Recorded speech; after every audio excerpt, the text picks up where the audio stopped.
ఇది ఒక చరిత్ర అధ్యక్ష. నా జీవితంలో ఎప్పుడూ ఇలాంటి వ్యక్తిని చూడలేదు. ఒక పెను విప్లవంగా వచ్చి ఇవన్నీ చేయడం జరిగింది. అయితే ఇక్కడుండే సభ్యులందరూ కూడా గుర్తుపెట్టుకోవాల్సిన అవసరం ఉంది.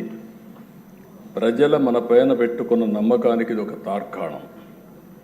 వారి నమ్మకాన్ని 100% మనందరం కలిసి నిలబెట్టవలసిన బాధ్యత ఉంది.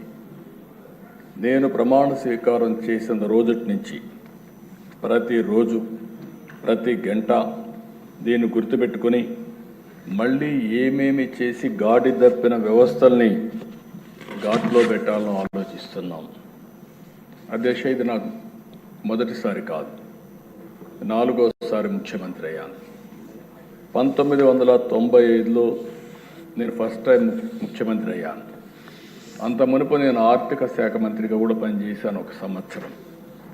అదే ఆ కొటేషన్ ఇప్పుడు ఫైనాన్స్ మినిస్టర్ గారు ఇప్పుడు కోట్ చేశారు. అంటే 94లో నేను ఆర్థిక శాఖ మంత్రిగా నేను ఇచ్చినటువంటి కొటేషన్ని 2024 అంటే 30 సంవత్సరాల తర్వాత దాని రిలవెన్స్ ఫైనాన్స్ మినిస్టర్ గారు వివరించారు. ఆ రోజు కూడా దేశ ఆర్థిక ఇబ్బందులు వచ్చాయి. ఆనాటి కాంగ్రెస్ ప్రభుత్వ హయాంలో కొన్ని సమస్యలు వచ్చి వ్యవస్థ దివాళా తీసే పరిస్థితికి వచ్చింది. అయితే ఆ రోజు కూడా ఒక సవాలుగా తీసుకున్నాం.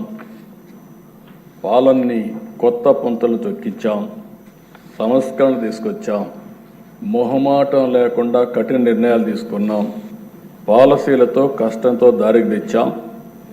ఆ రోజు మీరు చూస్తే 1995 పరిపాలన ఒక మోడల్ పరిపాలన, కష్టాల నుంచి బయట తీసుకురావడమే కాకుండా మళ్ళీ ఒక స్ట్రాంగ్ ఫౌండేషన్ వేసి ముందుకు పోగలిగాం.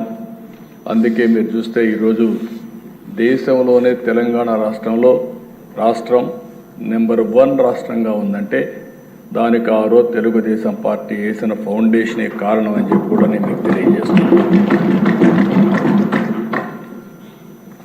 అయితే మళ్ళీ ఒక 10 సంవత్సరాలు మేము అధికారం లేకుండా ఉండే పరిస్థితికి వచ్చాం. 2014 విభజన జరిగిన తీరు మనలందరినీ కూడా చాలా కలత చెందేట్టుగా చేసింది. చాలా ఇబ్బందులు పడ్డాం. నాకైతే ఆ రోజు చాలామంది ఆదాయం అంతా హైదరాబాద్లో వస్తుంది, ఈ రాష్ట్రానికి ఆదాయం లేదు, కనీసం పెన్షన్లు వస్తాయా, లేకుంటే మా జీతాలు సకాలంలో వస్తాయా, అభివృద్ధి ఏమవుతుందని భయపడిన రోజులు. అయితే దిశ 2014లో మళ్ళీ ఆ రోజు ఎన్డీఏ బీజేపీ తెలుగుదేశం కలిసి పోటీ చేశాం. పవన్ కళ్యాణ్ గారు బయట నుంచి ఆ రోజు సపోర్ట్ చేశారు. అక్కడి నుంచి మళ్ళీ ప్రజల సహకారం తీసుకున్నాం, అనుభవాన్నంతా కూడా ఉపయోగించాం, సమర్థవంతమైన నాయకత్వాన్ని ఇచ్చాం.